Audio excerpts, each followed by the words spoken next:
எங்கடா போயிட்டு வர ஆளையே காலை இவ்வளவு அதுவா முருகா ஆளையில குளிச்சேன். பக்கத்துல இருக்க ஐயப்பன் கோயிலுக்கு போலான்னு போனேன்.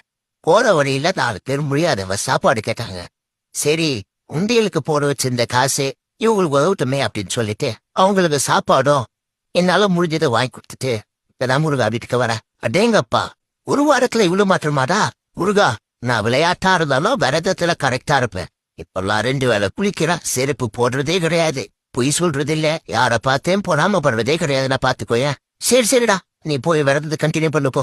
ஐயோ, இப்படி இவன் மாறினது தெரியாம நம்ம வேற தம்பி கிட்ட இல்லாததெல்லாம் சொல்லிட்டோமே. முதல்ல போன போட்டு சொல்லுவோம். என்னண்ணா நீயா இருக்கீங்க போல? ஆமா தம்பி, இந்த 2 மாசம் உங்க சீசனு நீங்க பாத்துப்பீங்க. அதான் கொஞ்சம் ரிலாக்ஸ் ஆயிக்கலாமே ஃபாரஸ்ட் ட்ரிப் வந்தேன். அப்புறம் தம்பி, இந்த பசங்களா ஒழுங்கா விரதம் இருக்கானுங்களா? எப்படி போகுது? முன்ன மாதிரி இல்லைண்ணா. முன்னெல்லாம் படுக்கையோட மாலை போடுவாங்க. இப்பெல்லாம் வருஷம் ஃபுல்லா அயோகத்தனம் பண்றானுங்க. அந்த அயோகத்தனத்துக்கு பிரேக் கொடுக்கறதுக்கு மாலை போடுறானுங்க.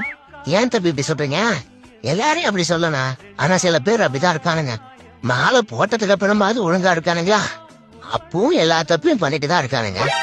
அது கூட பரவாயில்லண்ணா. இது எல்லாத்தையும் பண்ணிட்டு என்கிட்டயே வந்து அறிந்தும் அறியாமலும் தெரிந்தும் தெரியாமலும் தப்பு பண்ணிருந்தா மன்னிச்சிட ஐயப்பான்னு சொல்றானுங்க பாருங்க. அப்பதான் டென்ஷன் ஆகணும். தம்பி தம்பி டென்ஷன் ஆகாதீங்க, இவனுக்கு எல்லாரையும் மன்னிச்சு ஆசீர்வாதம் பண்ணி விடுங்க. கார்த்திகை மாதம் மாலை அணிந்து. என்ன முருகா இங்க?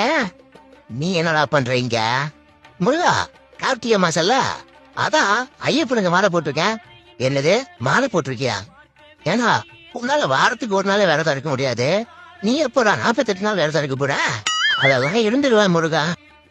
டேய், என் பிரதர் என்ன மாதிரி சாஃப்ட் இல்ல, ரொம்ப ஸ்ட்ரிக்டான ஆளு. ஏதாவது தப்பு பண்ணியும் புளிய விட்டு கடைக்கு விட்டுருவாப்புல, பாத்துக்கோ. ஐயோ முருகா, நீ ஏன் இப்படி சொன்னா எப்படி முருகா? உன்ன மாதிரி ஆளுக்கெல்லாம் என்ன மாதிரி சாஃப்டா இருந்தா செட் ஆகாது.